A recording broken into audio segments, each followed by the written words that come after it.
A marriage built on humiliation never begins with love, it begins with silence that slowly turns into judgment. Those were the words Lily Anderson would never admit she felt in the first week of her forced marriage to Ethan Cole, the man she had been told to marry by family obligation rather than choice. Ethan Cole stood in the center of a quiet downtown apartment that had been assigned to them after the rushed ceremony, his posture calm, his expression unreadable, as if he had already accepted a life of emotional distance long before she ever entered it. To Lily, he looked ordinary, almost forgettable at first glance, a man in simple clothing with no visible signs of power or influence. That alone irritated her more than she expected. She had grown up surrounded by status, expectations, and people who spoke carefully around names that mattered. Ethan did not speak like that. He did not act like that. And he did not seem interested in proving anything at all. So this is it, Lily said coldly as she placed her suitcase down in the living room. Ethan glanced toward her briefly. Yes, he replied simply. No explanation, no emotional reaction, no attempt to impress. That absence of reaction felt louder than any argument.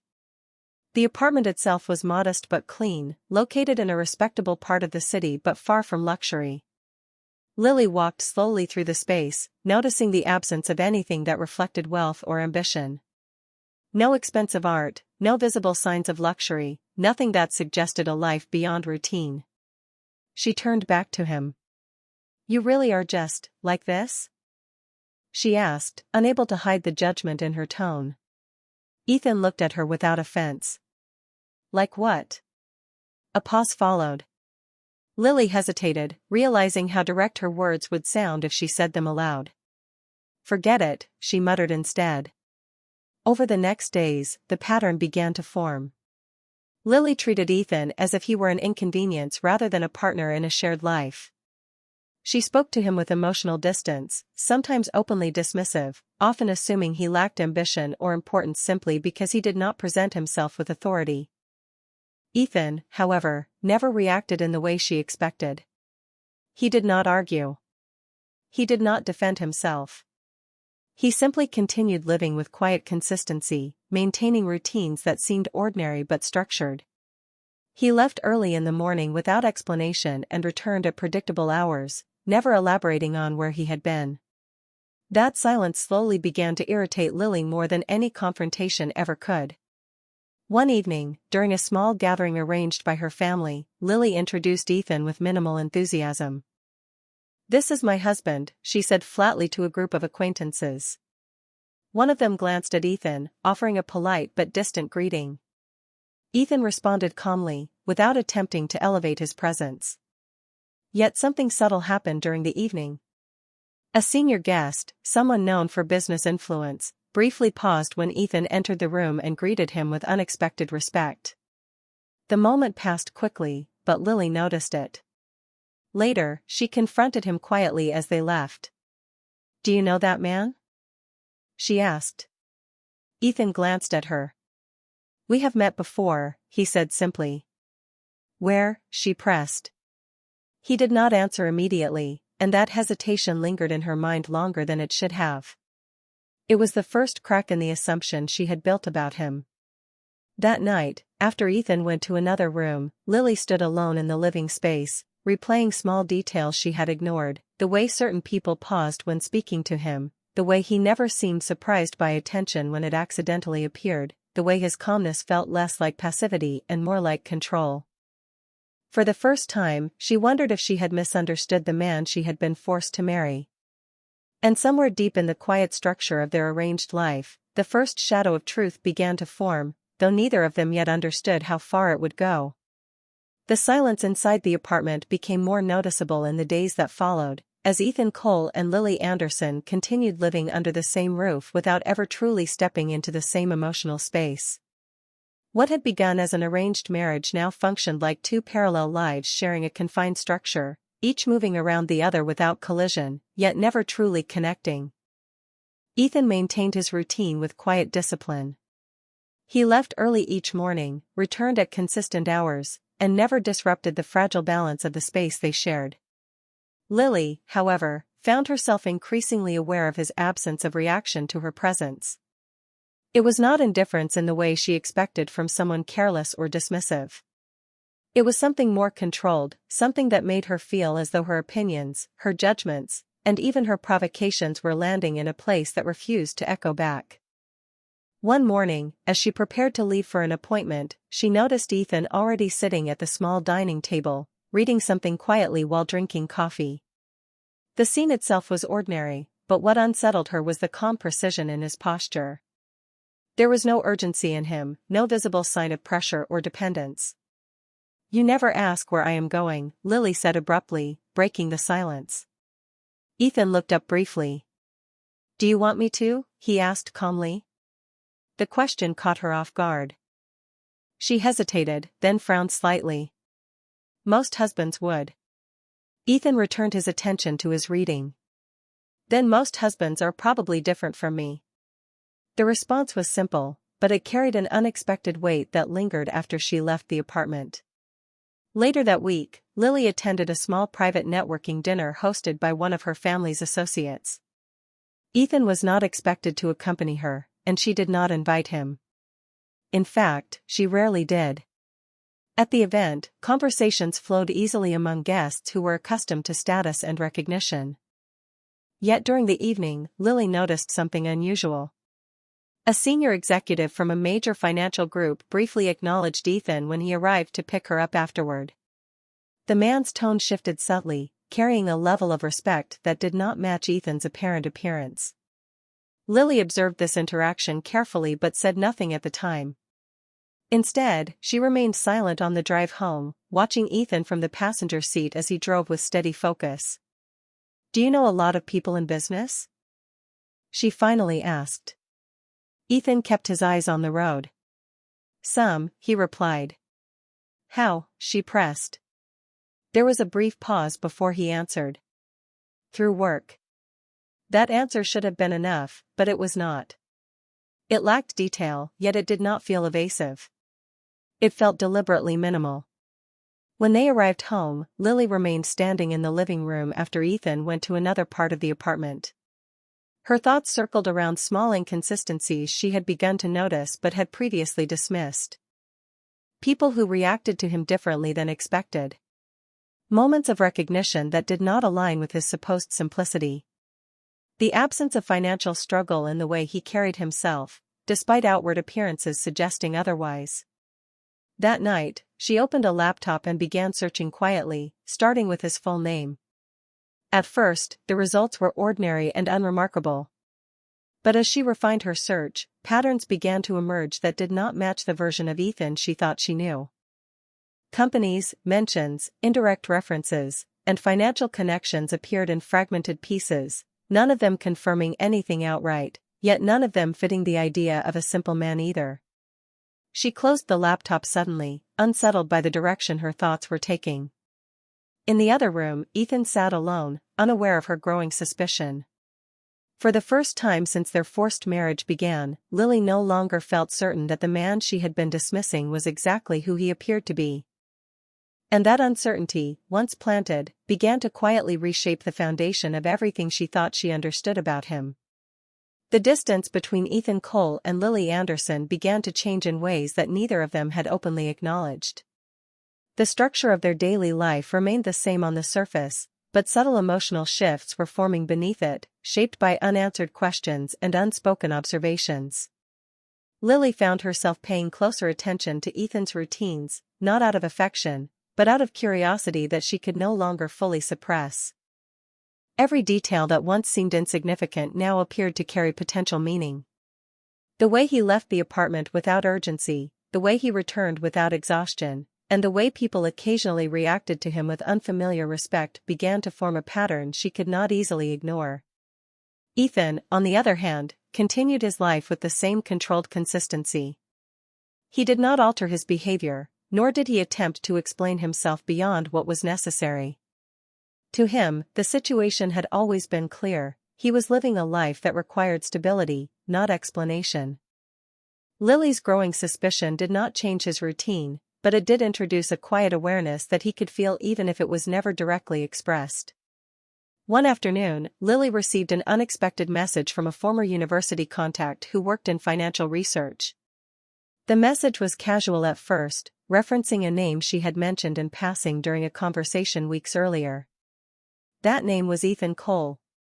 The contact asked a simple question: is he connected to the Cole Private Investment Network? Lily stared at the message for a long moment before responding vaguely.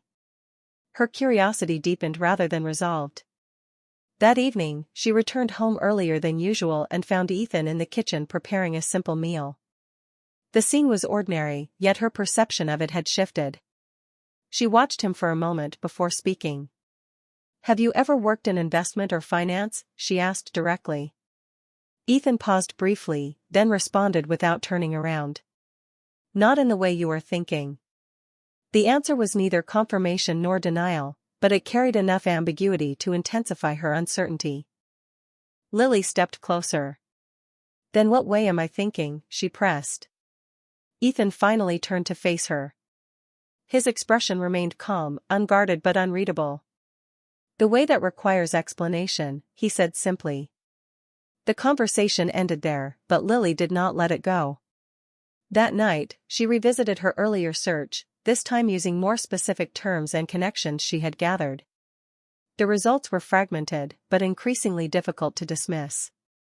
References to major financial circles, indirect mentions in business reports, and archived references to a name that closely matched Ethan's began to appear. None of it confirmed anything directly, but the pattern was becoming harder to ignore. Meanwhile, Ethan sat alone in the living room, unaware of the exact depth of her investigation but aware enough to sense the direction things were moving. He understood that silence could protect stability for only a limited time before curiosity began to reshape perception. The next morning, Lily's behavior toward him changed slightly. It was not warmth, nor confrontation, but something closer to cautious observation. She watched his movements more carefully, listened more intently to his answers, and reacted less impulsively to his presence. Ethan noticed this shift immediately but said nothing. During breakfast, Lily finally broke the silence again. "There are things about you that do not add up," she said quietly. Ethan looked at her without surprise. "Most things do not, if you only look at half the picture," he replied. Her frustration surfaced briefly. "Then show me the other half." Ethan set down his cup slowly and met her gaze. "That depends on whether you are asking out of curiosity or understanding," he said. The question left her momentarily silent. For the first time since their marriage began, Lily realized that the distance between them was no longer defined only by disrespect or misunderstanding, but by something deeper, the possibility that the truth she had assumed about him was incomplete. And once that possibility took root, it began to quietly reshape everything she thought she knew about the man she had been forced to marry. The atmosphere inside the apartment between Ethan Cole and Lily Anderson began to change in a way that was subtle on the surface but increasingly unstable underneath. What had once been a fixed emotional distance defined by judgment and silence was now replaced by something more complicated: observation.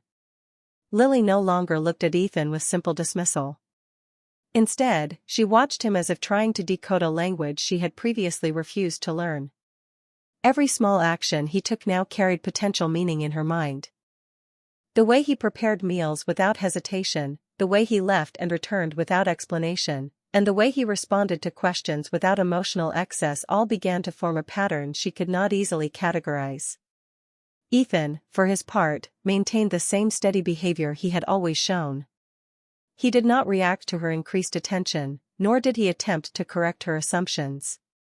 He continued to exist within the rhythm of his life as though the growing tension around him was something external rather than personal.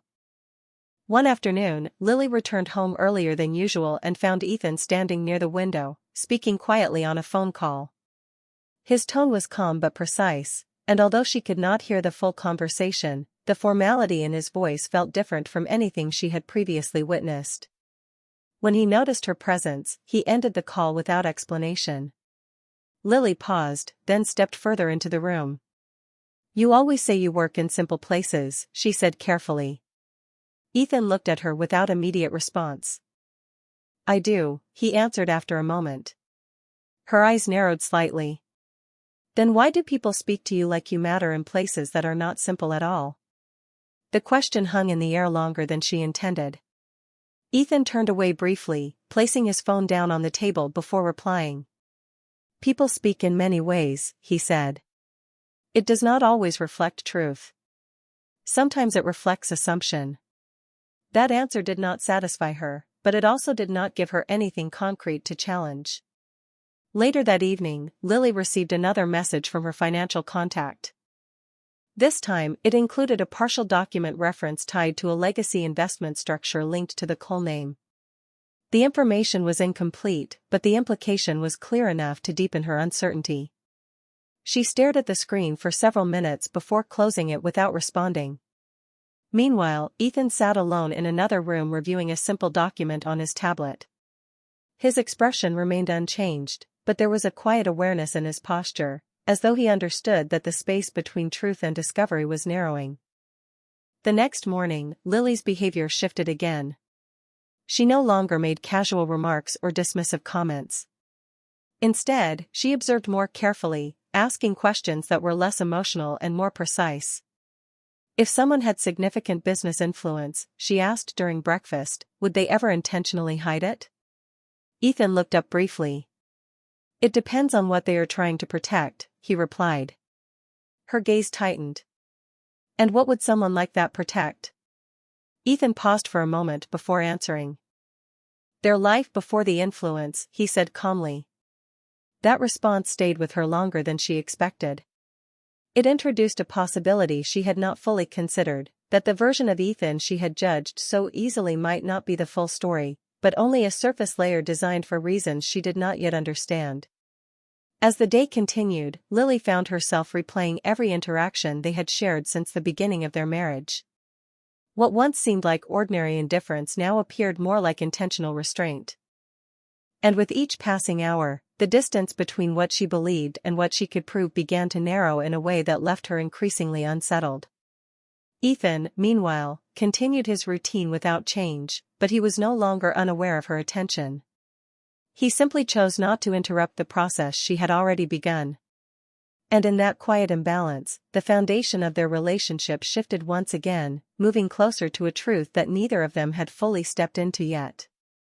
The shift in Lily Anderson's perception of Ethan Cole continued to deepen in ways that could no longer be reversed by simple doubt or casual dismissal.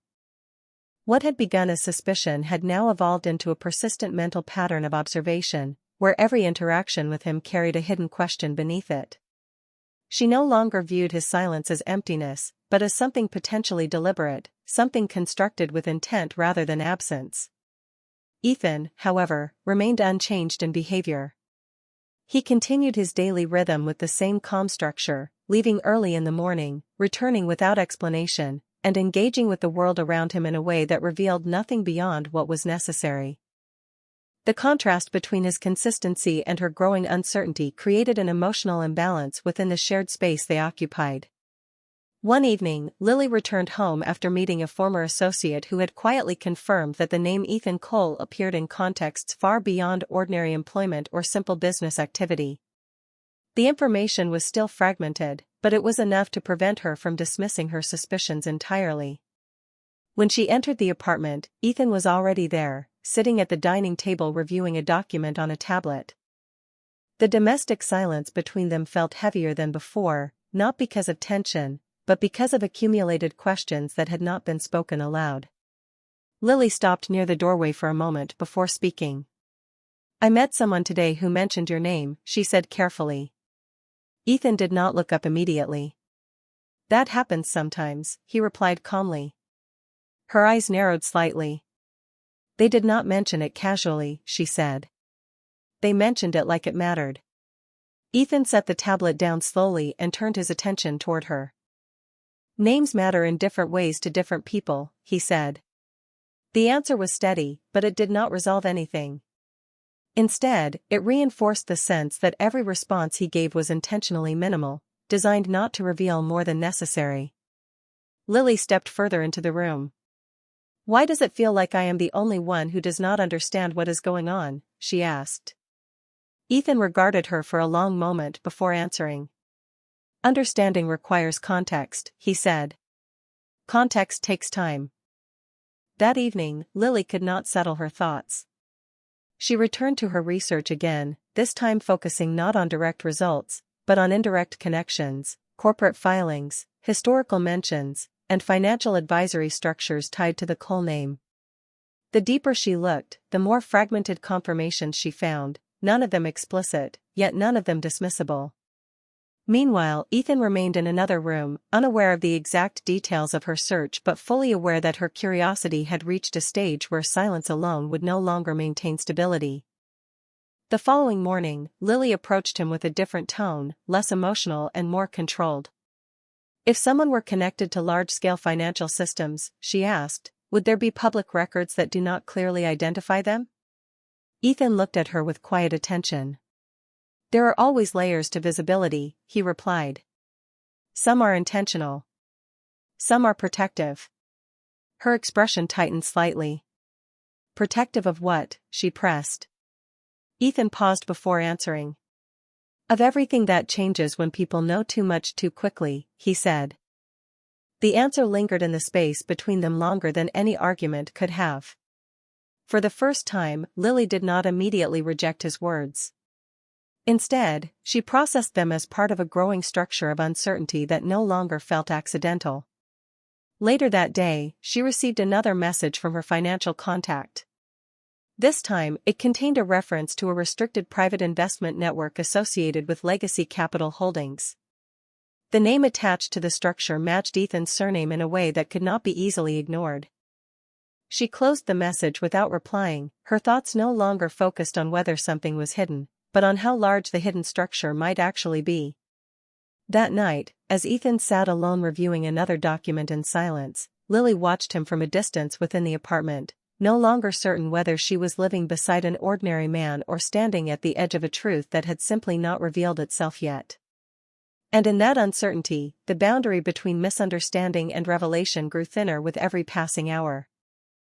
The tension between Ethan Cole and Lily Anderson reached a point where silence no longer functioned as distance, but as a form of pressure that filled every corner of their shared space. What had once been a forced marriage defined by emotional detachment was now evolving into something far more unstable, a relationship shaped by partial truth, withheld information, and the gradual collapse of certainty. Lily no longer approached Ethan with simple judgment. Instead, she observed him with increasing intensity, as if every gesture, every pause, and every controlled response might contain a fragment of a larger reality she had not yet fully seen. Ethan, however, continued to live within the same disciplined structure he had always maintained. He did not adjust his behavior to accommodate her suspicion, nor did he attempt to accelerate her understanding. His silence remained consistent, not as avoidance, but as restraint. One afternoon, Lily received a direct call from her financial contact rather than a message. The voice on the other end was cautious, almost reluctant. You asked about the Cole connection, the contact said. There are references, but they are sealed within private holdings. Not publicly accessible. Lily stood still in the kitchen as she listened. What kind of holdings? She asked. There was a brief hesitation before the answer came. Legacy investment structures. Multi-tier ownership. The kind of networks that are not usually attached to individuals you can easily identify. After the call ended, Lily remained motionless for several seconds, the weight of the information settling into a space she could no longer ignore. That evening, Ethan returned home later than usual. When he entered the apartment, he immediately sensed the change in atmosphere. Lily was sitting at the dining table, but she did not greet him in her usual detached manner. Instead, she watched him in silence until he placed his keys down. I spoke to someone today, she said quietly. Ethan paused. About what? He asked.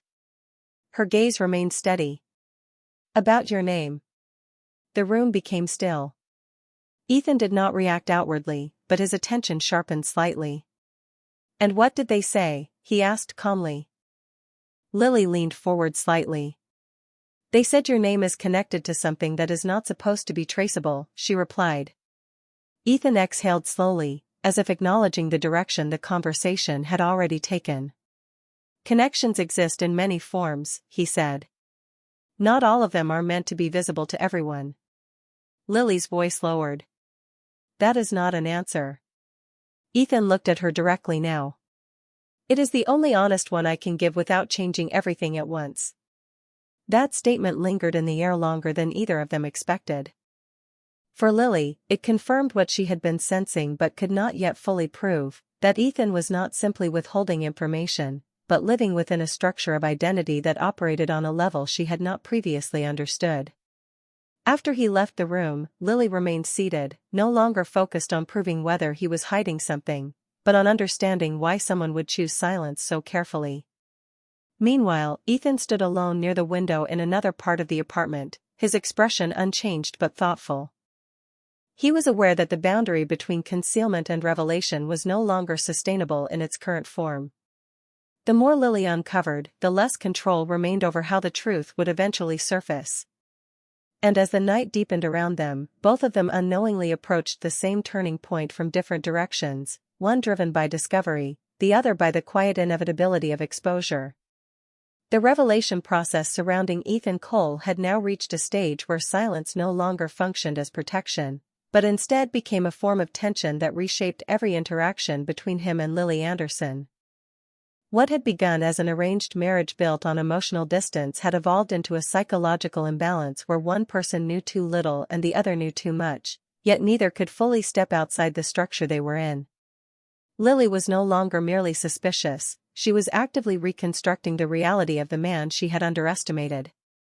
Every conversation, every paused answer, and every carefully controlled reaction from Ethan now felt like a deliberate omission rather than neutral behavior. Ethan, on the other hand, continued to maintain his calm routine, but internally he understood that the stability of silence was approaching its limit. One evening, Lily returned home with a printed set of documents she had quietly gathered through her financial contact. She placed them on the dining table without speaking at first. Ethan noticed immediately but did not react. I need you to explain something, Lily said finally. Ethan looked at the documents without touching them. That depends on what you think you are looking at, he replied. Her frustration surfaced briefly, but it was controlled rather than emotional. I think I am looking at proof that you are not who you said you are, she said. Ethan remained still for a moment, then pulled out a chair and sat down across from her. The distance between them felt more structured than physical. I never said I was anyone in particular, he said calmly. You filled in the gaps yourself. Lily leaned forward slightly. Then fill them now, she insisted. A long silence followed. Ethan's expression did not change, but there was a subtle shift in his attention, as if he was deciding how much of the truth could be revealed without destabilizing everything at once. There are financial structures tied to my name, he said finally. Not because I actively seek them, but because they were built around long-term systems that I inherited control over. Lily studied him carefully. Inherited from who? She asked. Ethan hesitated for only a brief moment. From a part of my life you have not yet seen, he answered. The ambiguity of the response only deepened her focus. So it is true, she said quietly. You are connected to something significant. Ethan did not confirm or deny it directly. Significance is a matter of perspective, he said instead. That answer broke something in Lily's internal resistance. She looked down at the documents again, realizing that every fragment she had uncovered pointed toward a structure far larger than she had imagined. Yet what unsettled her most was not the possibility of wealth or influence, but the realization that Ethan had never once attempted to use it to control her perception of him. He had allowed her misunderstanding to exist without correction. After a long pause, Lily spoke again, but her tone had changed. Why did you let me believe something different? She asked. Ethan met her gaze directly.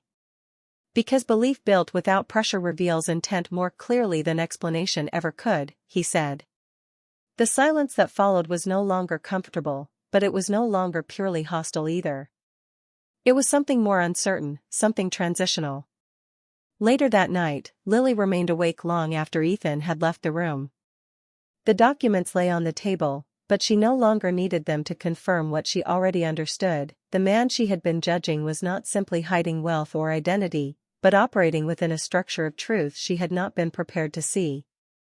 And for the first time, her certainty about who held power in their marriage began to dissolve, replaced by a growing awareness that the balance between them was shifting in ways she could no longer reverse.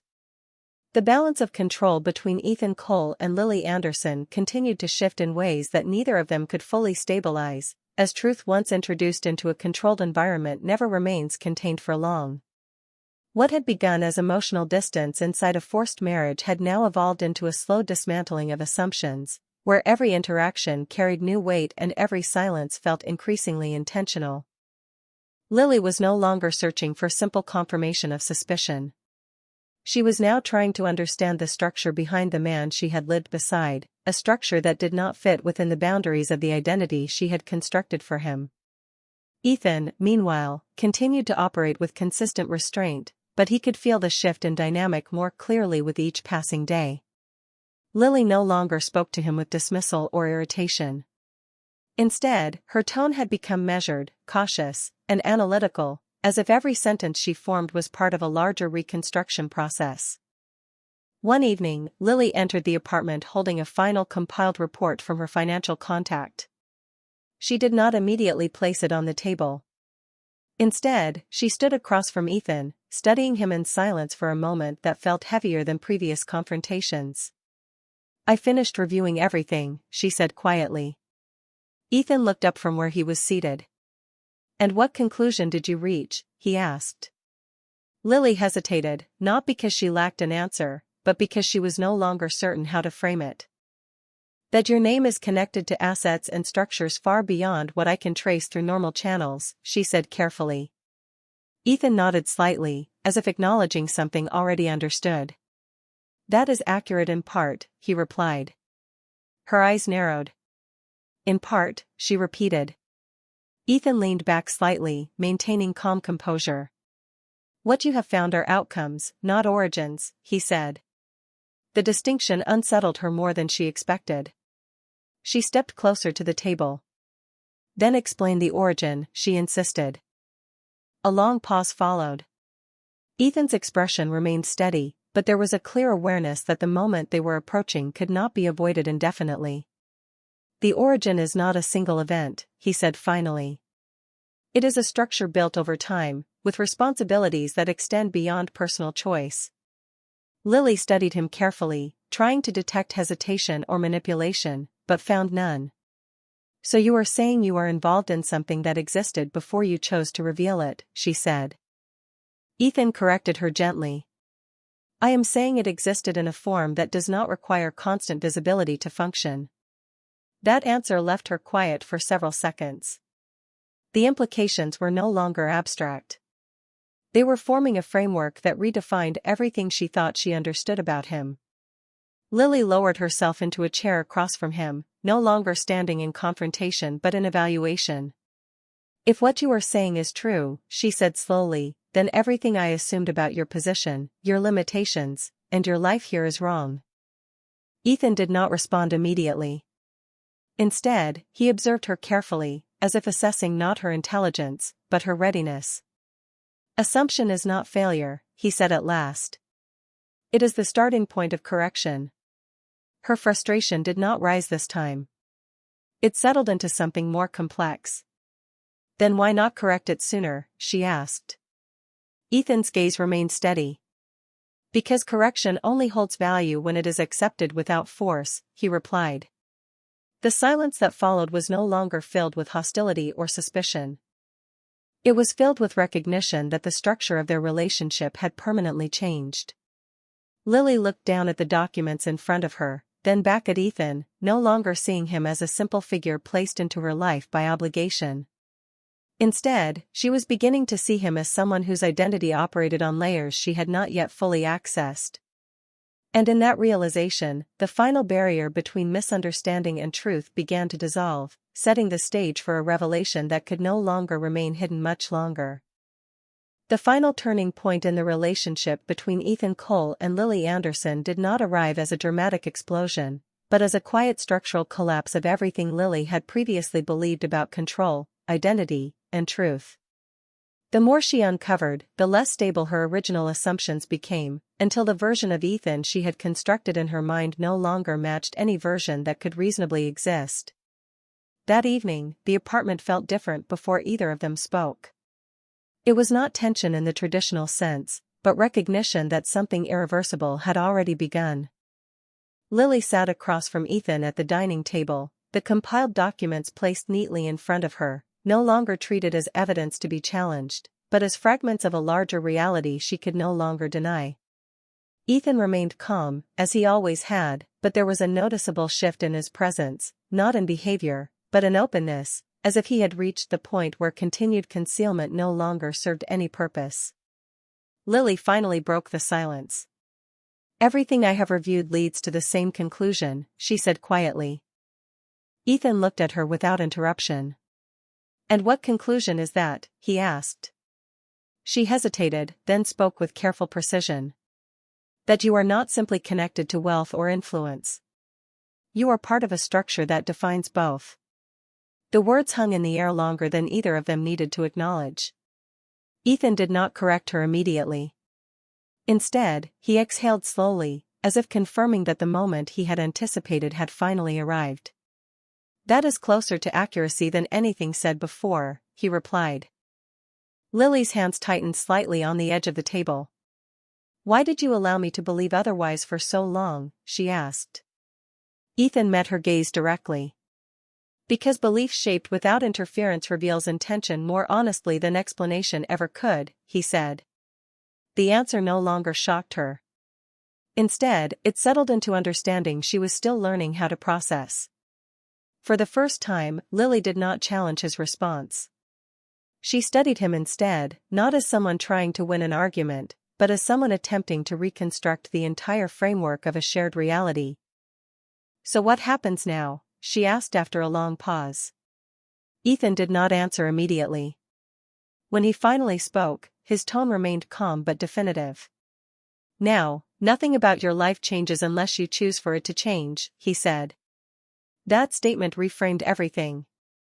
It removed obligation, pressure, and expectation, leaving only choice. Lily leaned back slightly, absorbing the weight of what he had just said.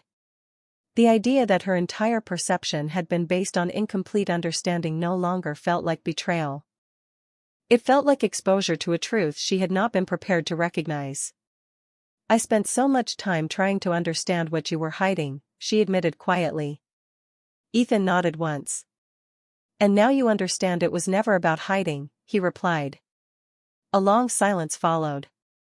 This time, it was no longer filled with suspicion or conflict. It was filled with transition. Lily looked down at the documents one last time, then slowly pushed them aside. "I do not know what this makes us," she said honestly.